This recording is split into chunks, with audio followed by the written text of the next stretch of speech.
Terima kasih Anda masih bersama kami di Prime Plus dan seperti biasa di segmen 3 kali ini saya akan mengajak Anda untuk melihat bagaimana tanggapan dan dinamika netizen terkait dengan isu ini. Masih bersama kami Kepala R&D Transmedia Sosial Anugrah Prahasta. Mas Yap. Anu, beberapa minggu yang lalu Ya. kita juga berbicara isu yang hampir mirip. Saya lupa BOP ya? sudah mulai perang Amerika Iran atau belum, tapi negatif yang Betul, banyak. betul. Minggu ini sama atau tidak? Kita sambil lihat datanya. Oke, minggu ini saya coba hadirkan karena perang Iran ini global event. Artinya kita juga harus lihat juga secara internasional tuh percakapannya seperti apa sih, Oke. dan Indonesia seperti apa. Indonesia itu yang garis biru, garis merah dan hijau. Oke. Artinya percakapannya sebenarnya nggak besar tentang Iran ini, tapi ada. Itu masih kalah dengan ngomongin hiburan kalau di Indonesia ya. Oke. Tapi kalau di Amerika yang garis biru itu percakapannya lumayan besar. Dia jumlahnya per million per days. Yang globalnya, Global South itu lebih besar lagi. Oke. Gitu. Nah, Oh, ini sorry, saya potong. Kalau yang kemudian ungu ini adalah di yang Amerikanya? Global South. Oh, Global South. Betul. Oke. Sebenarnya yang ingin saya dalami adalah apakah dengan adanya paling tidak di 2 Maret grafiknya meninggi, itu ada dinamika di internal Amerika yang Salah satunya itu ngerespon perkataan Trump bahwa ini akan panjang. oke, Nggak cuma 14 hari, mungkin 3 sampai 4 minggu. Salah satunya itu. Yang itu kedua, ditanggapi negatif oleh betul, internal orang mereka. bereaksi di netizen gitu. Nah, reaksi ini menimbulkan populasi yang lumayan tinggi lah gitu. Oke. Tapi kemudian kesininya nggak terlalu peak lagi sih, belum ada peak lagi gitu. Oke, oke, oke. Kita boleh next dulu. Kita geser dulu slide-nya, teman-teman produser. Ini secara internasional. Nah, ini secara percakapannya. Mhm. Di Indonesia itu platformnya TikTok dan X. Ini paling banyak bicara, paling hostile di Asia Tenggara seperti dengan Malaysia. Artinya jadi kita mengecam Amerika, Israel dan banyak pro Iran juga. Kalau di USA udah jelas pro Israel narasinya dan keamanan nasional. Lalu polarisasinya banyak di antara Partai Demokrat dan Partai Republik di USA.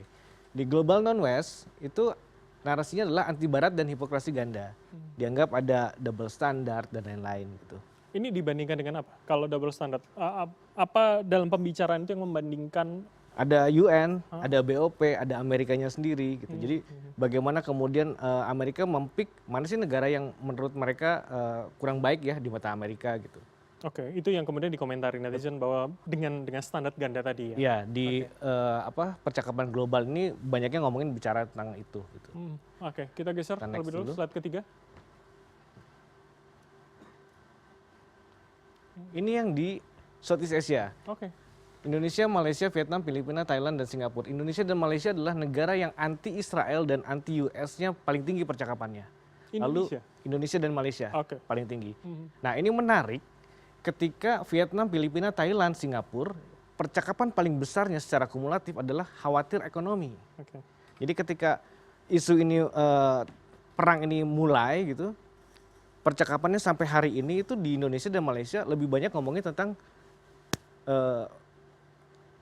Amerika dan Israel yang menyerang Iran. Artinya pro Irannya tinggi, lalu anti Israel dan Amerika tinggi. Negara yang lain udah ngomongin ini dampak ekonominya gimana nih gitu. Itu bisa kita baca apakah pembahasan ekonomi adalah sesuatu yang one step ahead atau sebetulnya bisa kita baca dua hal yang berbeda saja? Artinya gini, kalau saya melihatnya ya, netizen Indonesia dan Malaysia lebih kemudian bersifat reactionnya itu Emosional. emosional, Oke. ketimbang kemudian oke, so what dengan negara saya, oke, What so what next? dengan kehidupan saya gitu. Itu yang kurang dibandingkan dengan negara yang lain. Oke, jadi paling tidak Vietnam, Filipina, Thailand, Singapura itu lebih berpikir apa yang bisa dipertahankan oleh Dan mereka gitu apa ya. dampaknya nih? Kalau di sana terjadi perang, terus oke, kita mesti antisipasi apa nih? Gitu. Oke, baik, tahan dulu Mas Anu. Oke. Saya ke Mbak Cempaka, saya ingin minta tanggapan Anda. Saya ingin kita mencoba melihat secara kawasan Asia Tenggara terlebih dahulu. Dengan kemudian data ini, apakah sebetulnya kita bisa menggunakan strategik ASEAN dalam mempertahankan atau dalam ketahanan kita terlebih dahulu, Mbak Cempaka? Saya mau melihatnya dari dua sisi, yaitu dua aspek, aspek ekonomi dan juga aspek diplomasi. Dari aspek diplomasi misalnya kita lihat bagaimana statement ketika terjadi perang Iran antara Israel dengan berkolaborasi dengan Amerika Serikat gitu ya. Hanya dua negara memang yang menyatakan dengan keras bahkan tidak menggunakan statement Middle East, tapi menggunakannya narasinya adalah Asia Barat, yaitu Brunei dan Malaysia. Sedangkan Indonesia bersama dengan Singapura. yaitu pendekatannya lebih mild. Namun justru di bawahnya ada beberapa negara yang tidak mengeluarkan statement.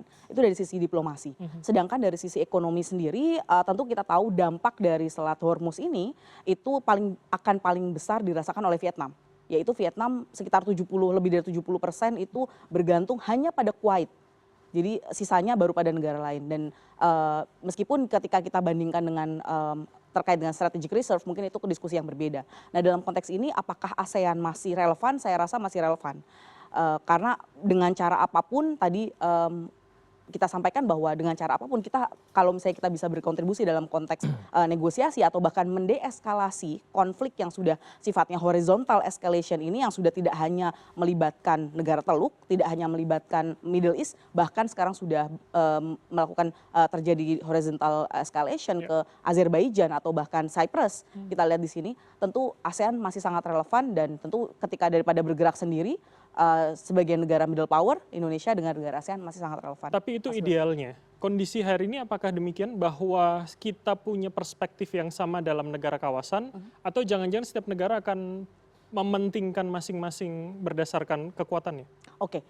Beberapa hari yang lalu, beberapa hari setelah terjadi konflik atau terjadi perang ini, gitu ya, sebenarnya sudah ada statement yang dikeluarkan oleh ASEAN. Dan di situ Indonesia bersama-sama dengan negara ASEAN tentu saja begitu ya, sudah menyikapi dan mengeluarkan bahkan beberapa statement bersama-sama dengan ASEAN. Kalau dianggap bahwa memiliki perspektif yang berbeda, persepsi yang berbeda tentu, tetapi dalam konteks ini statement yang dikeluarkan ASEAN sudah cukup jelas, dan seperti yang kita tahu, ASEAN itu one man, one country, one food. Jadi ketika tidak terjadi konsensus, tidak akan keluar statement itu.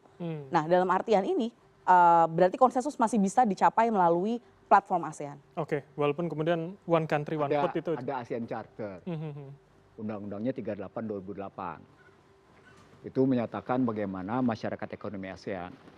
Data yang disampaikan oleh Trans itu menggambarkan bahwa Filipina, Thailand, dan Singapura itu sesungguhnya negara-negara yang punya ketergantungan ekspornya tinggi. Oke, terhadap Selat Hormuz ya? Bukan hanya terhadap Hormuz, terhadap dampak dari ketidakpastian yang tinggi ini. Oke.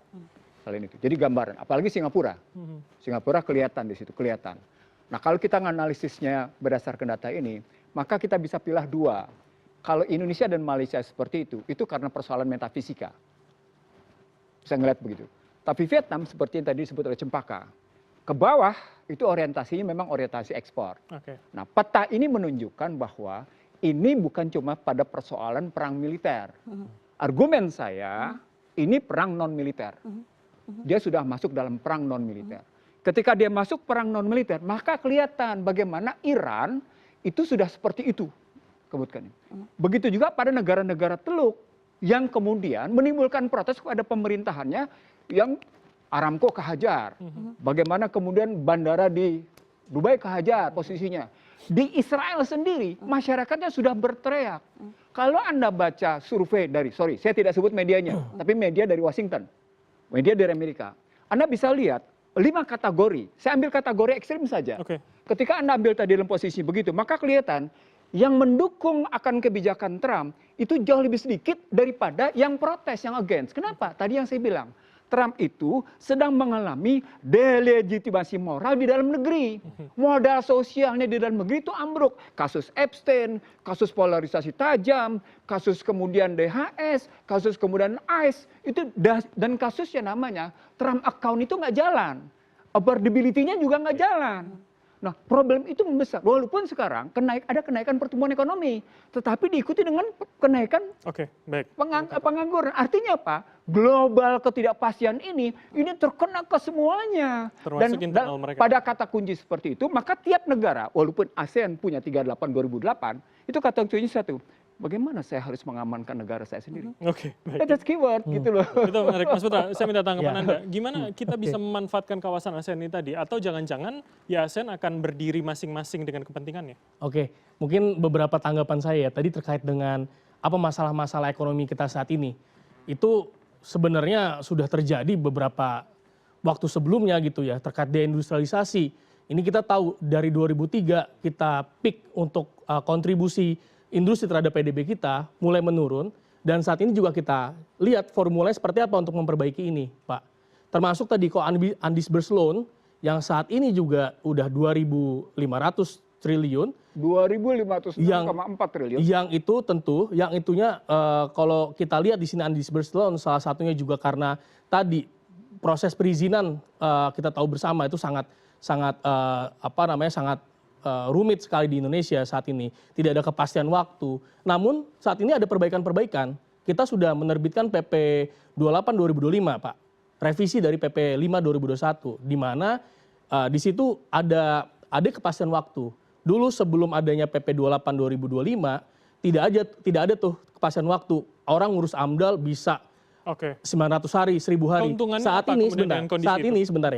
Saat ini kalau kita lihat dengan adanya PP 28 ini ada fiktif positif. Jadi ketika proses yang dilakukan sama Kementerian Lingkungan Hidup, proses AMDAL kelamaan, tidak diverifikasi, itu akan terbit otomatis. Nah itu jadi bagian hukuman dan ada kepastian waktu. Nah itu saya tahu Pak, ada beberapa hal yang tentu harus dilakukan perbaikan-perbaikan dalam ekonomi kita. Saya juga tahu saat ini kita dari 5 tahun terakhir juga mengalami kelas menengah kita mengalami penurunan. Kredit usaha menengah kita, which is dari 500 juta sampai 50 miliar, itu juga relatif negatif meskipun pertumbuhan kredit kita di Desember gitu ya, itu 9%-an, tapi yang untuk yang tadi 500 juta sampai 50 miliar itu juga mengalami negatif. Namun yang dilakukan sekarang adalah adanya kredit-kredit yang menyasar terhadap kredit industri padat karya, di mana kreditnya itu bisa sampai 10 miliar. Di situ disubsidi. Nah, itu yang tentunya saya tahu bahwa ada beberapa hal yang tentunya harus dilakukan perbaikan-perbaikan. Namun satu hal tadi yang saya juga kita harus koreksi juga, Pak. Saat ini Purchasing Manager Index untuk manufaktur itu sejak bulan koreksi jika saya salah, Juli lalu sampai saat ini udah di level ekspansi. Sebelumnya betul kita di bawah 50 gitu ya. Namun di saat ini Februari sekarang 53,8. Di Januari 52 sekian. Di Desember 51,2. Jadi sebenarnya udah ada ekspansi. Kalau dilihat lagi pertumbuhan di sektor industri yang biasanya kita 4,8 rata-rata, saat ini di triwulan 3, 4, 54, 53 di atas dari pertumbuhan ekonomi nasional. Tentu itu yang kita lihat. Nah, terkait mungkin saya mengasih tanggapan BOP ya. Ini kan singkat. BOP. Kalau saya berpandangan kayak gini, Pak Presiden tuh mungkin sadar bahwa peluang kita berjuang di BOP itu tentu mungkin 50%, 60% berhasil untuk membawa kepentingan bahwa Palestina bisa dengan mendorong two state solution, Palestina merdeka. Itu mungkin peluangnya disadari, bisa jadi peluangnya emang disadari kecil. Namun kalau misalkan tidak ada BOP, kita mau pakai mekanisme mana lagi yang saat ini semuanya deadlock, Pak, Mbak Cempaka. Kalau kita lihat lagi saat ini, misalnya contoh gini ya, BOP itu bukan artinya forum aliansi seperti BRICS atau bukan seperti lain-lainnya gitu ya, yang aliansi atau NATO gitu ya. Ini BOP adalah forum untuk melakukan diskusi-diskusi, melakukan proses-proses demilitarisasi, mendorong agar ada perdamaian di Gaza gitu ya. Yang tentunya mungkin Pak, kayak contoh nih ya, kalau Indonesia sama Amerika atau sama negara lain mungkin bisa jadi tidak setuju satu sama lain. Contoh misalkan Pak, contoh lagi ya, misalkan di sini, saya diskusi di sini, mungkin saya bisa jadi nggak setuju dengan Pak Nursi, dengan Mbak Cempaka saya belum tentu bisa setuju. Tapi kalau saya tidak di sini, mungkin kita nggak diskusi. Itu yang kalau saya lihat lebih ke arah sana, BOP itu hadir jadi untuk peluang Indonesia itu betul. Bisa karena Kalaupun nantinya saat ini ya mungkin kita lihat dengan adanya Amerika, Israel melakukan penyerangan ke Iran, meskipun itu hal yang berbeda ya, bisa kita lihat yang berbeda. Tapi mungkin peluang itu menjadi lebih kecil lagi.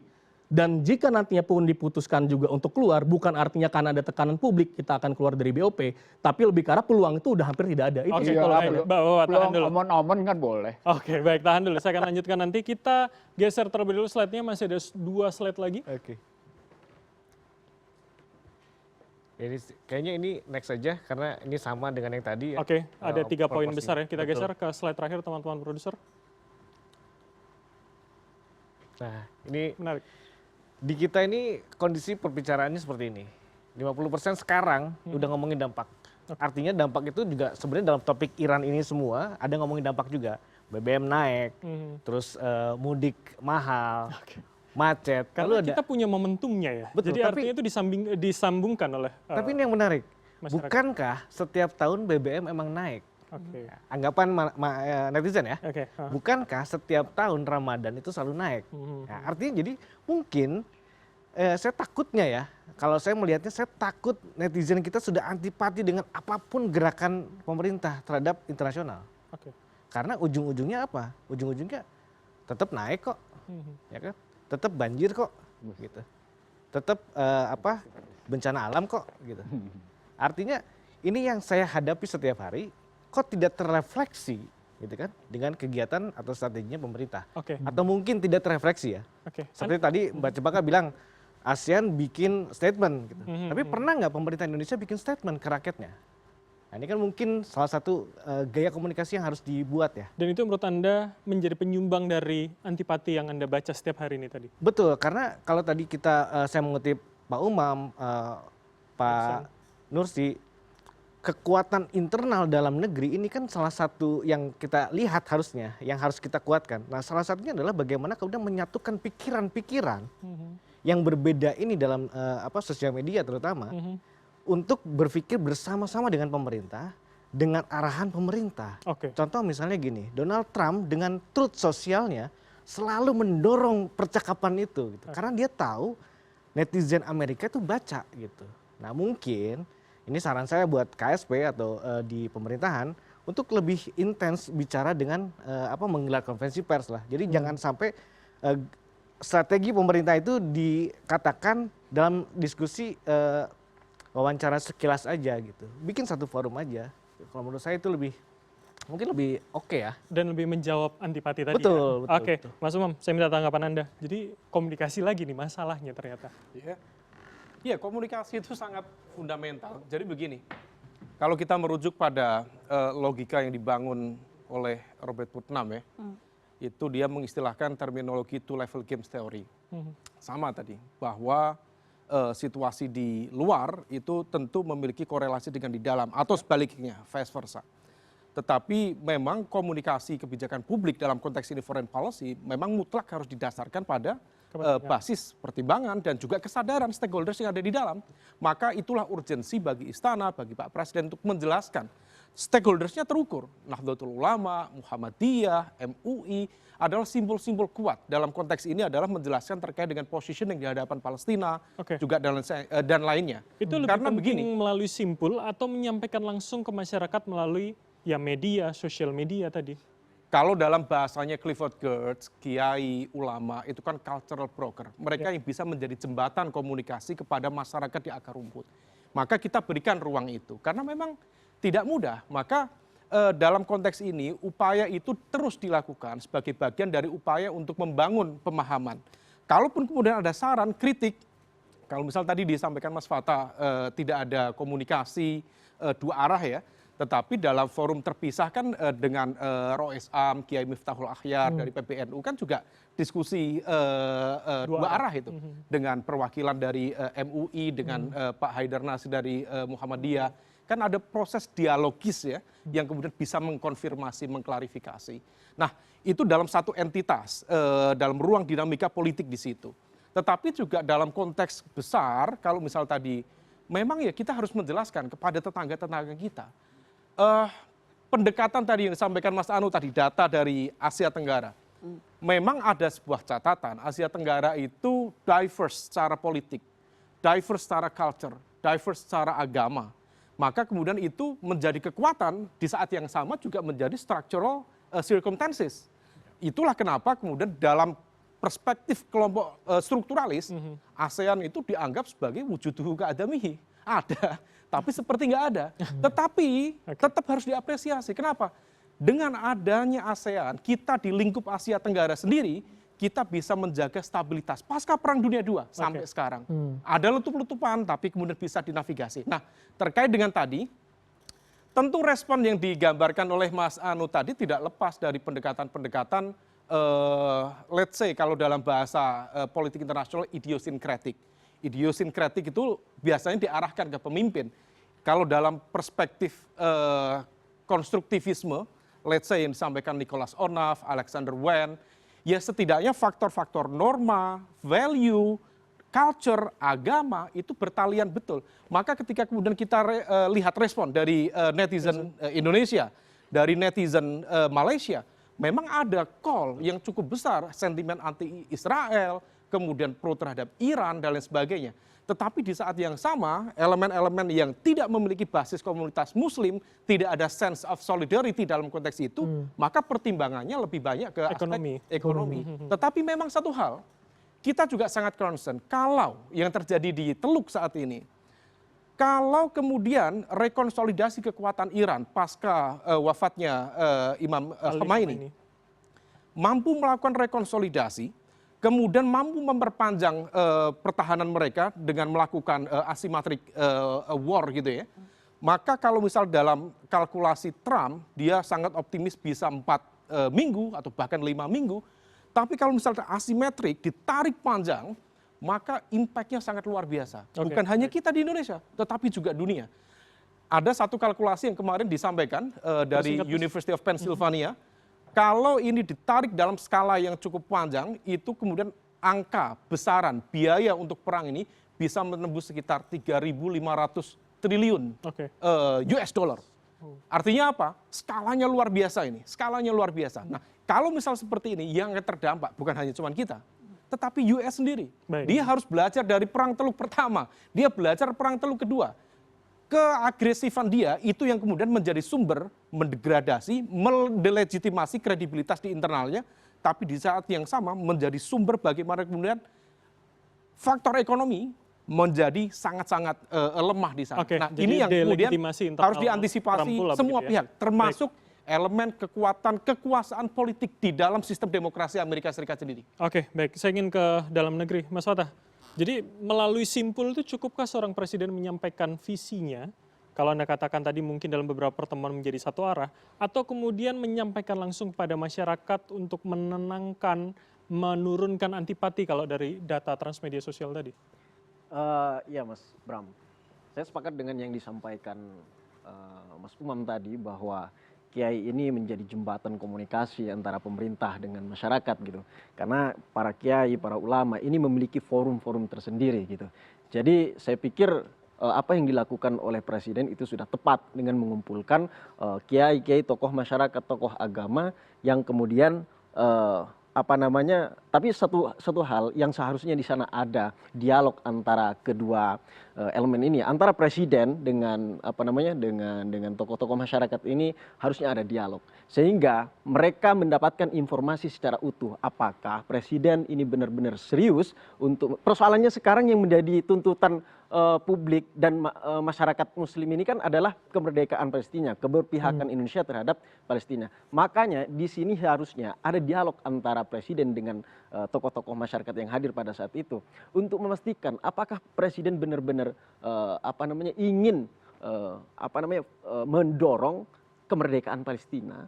Kemudian yang kedua, apakah presiden benar-benar akan keluar dari BOP ketika Dewan Perdamaian ini tidak sejalan lagi dengan tujuan, tidak sesuai dengan apa yang menjadikan visi-misinya di awal gitu. Oke, baik. Dan pertanyaan tidak hanya dari saya, tapi kami mempersilakan Anda yang melihat kami dari kanal YouTube CNN Indonesia untuk bisa meninggalkan pertanyaan dan juga pernyataan yang akan kami bahas dengan 6 orang narasumber yang ada di studio CNN Indonesia. Dan untuk itu, kami jeda terlebih dahulu, tetaplah bersama kami di Prime Plus.